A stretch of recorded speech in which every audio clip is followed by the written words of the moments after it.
I know that's gonna blow your mind, but this is everything you need to know about which oils to use for cooking. Margarine, garbage. Don't ever touch it, don't ever buy it, don't ever look at it. Seed oils, canola oil, horrible. Don't heat seed oils, get them out of your life. This might surprise you guys. Avocado and olive oil. These are mostly monounsaturated, but they still have lots of polyunsaturated fats. And so when you heat them up, they're going to become rancid, they're gonna become damaged, they're gonna become unstable. So don't cook with avocado or olive oil. It's going to damage the oils. What I would use for cooking are more stable saturated oils, solid at room temperature. You're heating the oil anyway if using it for cooking. Coconut oil is good. My preferred oils for cooking, if I'm gonna heat them in a pan, are tallow, which is rendered beef fat, or raw butter. And if you're gonna be heating it hot, use ghee because it's clarified butter and it won't burn. The smoke point of an oil is not the same as its peroxidation index. Peroxidation index tells you when the oil is gonna become damaged and oxidized. The smoke point just tells you when it's gonna start burning on the pan. So if you're gonna cook with an oil, my preferred is tallow, coconut oil, butter, or ghee, not this stuff. Here at the farmer's market, come on.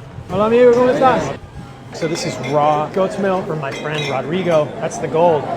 It's got some grass-fed ground beef, half of a plantain tree right here. Grilled plantain will be amazing. This is passion fruit. Why don't you try the mamonchinos? They're really good. I will try some mamonchinos. They call them mamonchinos or rambutans. Un kilo de estos, gracias. I got mamonchinos.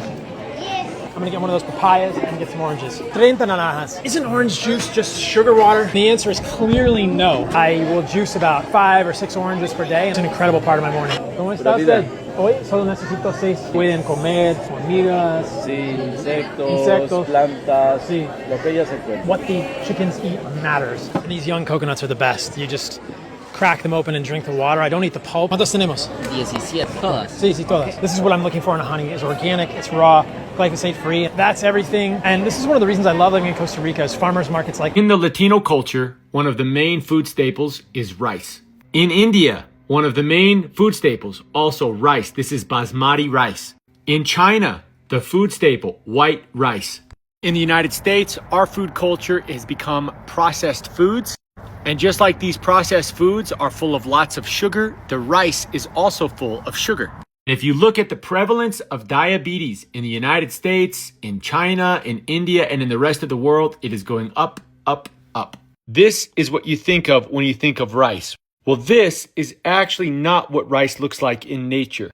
Real rice looks like this in nature. Around every single grain of rice is something called the bran. This is the fiber part of the plant. But food makers have been removing the bran, taking the fiber off and only feeding us the white part. The problem when you take a plant in its natural form and you take the fiber out of it, you're left with only the carbohydrate, only the glucose. When the carbohydrate or the glucose has the fiber packaging around it, it's not harmful. But if you remove the fiber packaging, you're left with pure sugar. Even sugar itself in nature always comes packaged in this fiber. And when you remove the fiber, you're left with something that causes obesity and diabetes. Now, in a traditional Chinese meal or Indian meal or even Latin American meal, you have lots of veggies, and that's lots of fiber. And when you have vegetables and fiber before eating that rice, the fiber will actually help control your blood sugar and your insulin levels. It will also protect your heart and protect you from high triglycerides.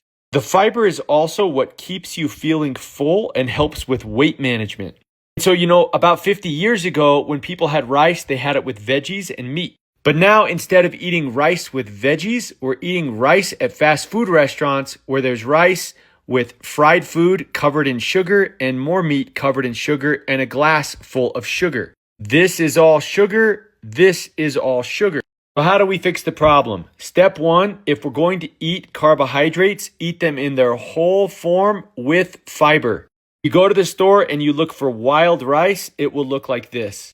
And step 2, we want to minimize processed foods. Minimize or avoid processed foods. And step 3, if we know we're going to have a meal that is high in carbohydrates, we can take a walk after the meal. A 15-minute walk can help lower the effect on blood sugar.